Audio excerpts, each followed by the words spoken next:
Assalamualaikum warahmatullahi wabarakatuh. Perkenalkan, saya Dedi Sunandi dengan NIM B2210477, Program Studi Teknologi Industri Pertanian, Fakultas Ilmu Pengenal yang akan mempresentasikan metode stepping stone atau batu loncatan. Metode stepping stone adalah metode yang digunakan untuk memecahkan suatu masalah transportasi, biaya pabrik, dan transportasi dengan cara trial and error untuk mendapatkan alokasi produk yang optimal. Pada metode ini dilakukan proses evaluasi variabel yang memungkinkan terjadinya perbaikan solusi dan kemudian mengalokasikan secara ulang. Patokan pengisian sel pada tabel alokasi awal didasarkan pada metode Northwest Corner. Beberapa hal penting yang perlu diperhatikan dalam metode penyusunan jalur stepping stone. Pertama, jalur tertutup tidak mementingkan penentuan arah yang akan digunakan baik searah maupun berlawanan arah dengan jarum jam.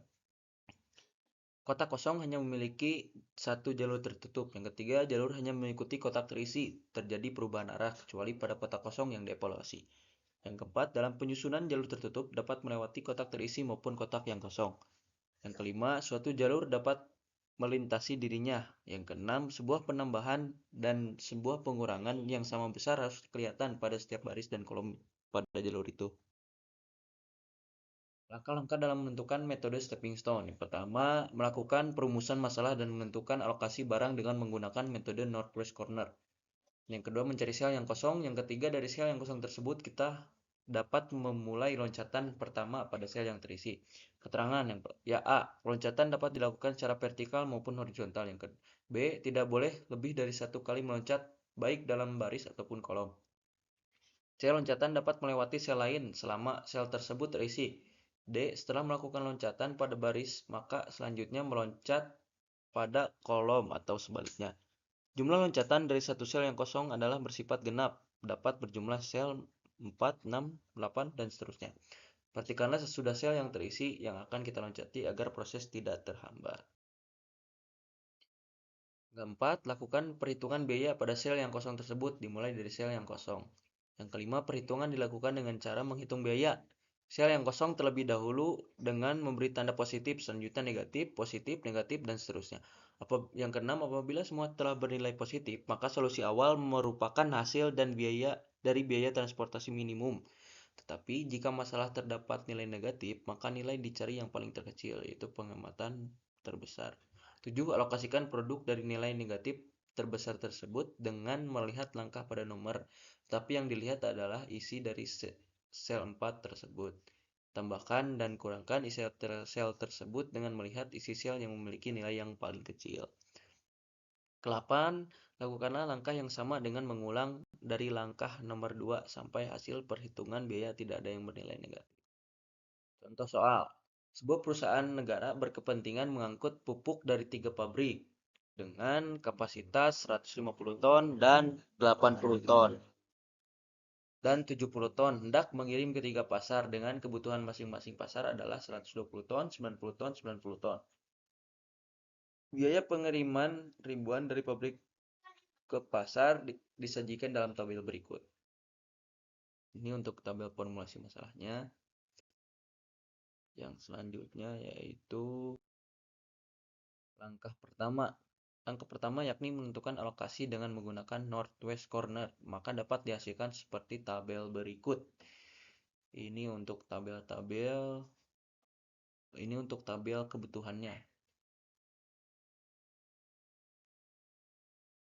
Pada tahap pertama, lihat sel yang kosong. Dari sel yang kosong tersebut, kita dapat memulai loncatan pada sel yang sudah terisi dengan searah ataupun berlawanan arah jarum jam. Nah, ini ya.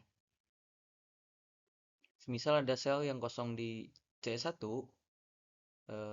dengan sel bertanda positif, lalu kemudian sel C2 itu bertanda negatif, kemudian B2 itu positif, B1 negatif. Nah, ini searah jarum jam. Kita bisa menghitungnya berlawanan arah jarum jam. Semisal dari sel kosong yang di sini, yang di yang di A2. Kita bisa mengambil arahnya itu dari A2 ke B2, lalu dari B2 ke B1, B1 ke A1, lalu dari A1 ke A2. Dengan tanda positif di A2 ini berkonotasi positif, 2 itu berkonotasi negatif, B1 berkonotasi positif, A1 berkonotasi negatif. Dan seterusnya untuk langkah-langkah kita mencari hasilnya.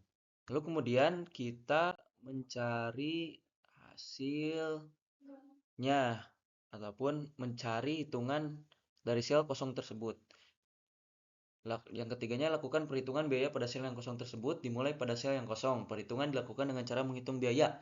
Sel yang kosong terlebih dahulu diberi tanda dengan memberi tanda positif, selanjutnya negatif, positif, negatif, dan seterusnya. Maka didapatkan hasil sebagaimana berikut.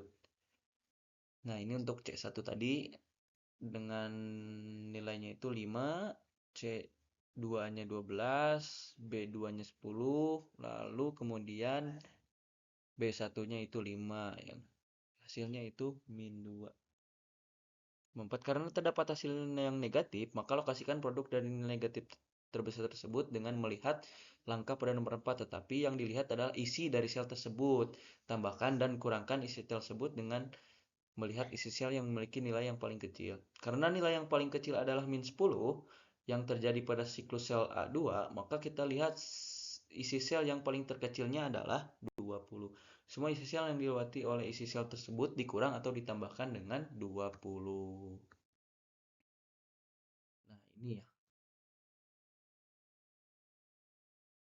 Ini untuk sel tadi yang telah dilewati itu ditambahkan dengan 20. Yang kelima, karena pada tahap pertama masih ada bilangan yang negatif, maka lakukan langkah yang sama dengan mengulang dari langkah nomor 2 sampai hasil perhitungan biaya tidak ada yang negatif. Nah, berikut adalah tahap kedua. Ini untuk langkah yang keduanya tadi yang pertama. Dicari karena metode stepping stone ini mencari bilangan yang positif bukan bilangan yang negatif. Ketika masih ada bilangan yang negatif, maka hal yang harus dilakukan adalah mencari nilai positif. Dalam artian, ketika nilainya masih negatif, maka kita harus mencari ataupun mencoba sampai tahapnya itu berubah menjadi yang tadinya negatif menjadi positif. Nah, ini untuk hasilnya. Hasil ataupun nilai yang paling terkecilnya itu adalah min 2. Karena nilai yang terkecil adalah min 2 yang terjadi pada siklus sel 1, maka kita lihat isi sel yang paling terkecilnya adalah 40. Semua isi sel yang dilewati oleh siklus tersebut dikurang atau ditambahkan dengan 40. C1, C2, B2, B1 yang dilewati oleh siklus angka 40. Ini untuk hasil. 7. Karena pada tahap kedua masih terdapat nilai yang negatif, maka mengulang langkah yang sama dengan mengulang dari langkah nomor 2. Nah, ini. Hasilnya ini. Karena nilai yang terkecil adalah 0 yang terjadi pada siklus sel A2, maka kita lihat isi sel yang paling terkecil adalah 10. Isi sel terkecil, ini siklus A2, ini selnya, isi selnya. Maka dikurangi dengan atau ditambahkan dengan 10. Lalu kemudian kita relokasi ke tahap yang ketiga. Karena nilai yang terkecil adalah 0 yang terjadi pada siklus sel A2, maka kita lihat isi sel yang paling terkecil adalah 10. Semua isi sel yang dilewati oleh siklus tersebut dikurang atau ditambahkan dengan 10. Nah, ini untuk hasilnya. Jadi, kesimpulannya, karena pada tahap ketiga sudah tidak ada nilai negatif, maka dapat disimpulkan bahwa ketiga pabrik tersebut akan mengirimkan pupuknya dengan pabrik 1 mengirim 100 ton pupuk ke pasar A, 10 ton pupuk ke pasar B, 40 ton pupuk ke pasar C, pabrik 2 mengirim 80 ton pupuk hanya ke pasar B, dan pabrik 3 mengirim 20 ton ke pasar A dan 50 ton ke pasar C dengan jumlah biaya minimumnya yaitu rupiah 2.610.000 rupiah.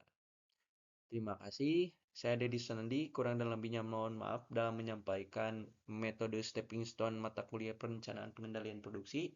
Sekian, wassalamualaikum warahmatullahi wabarakatuh.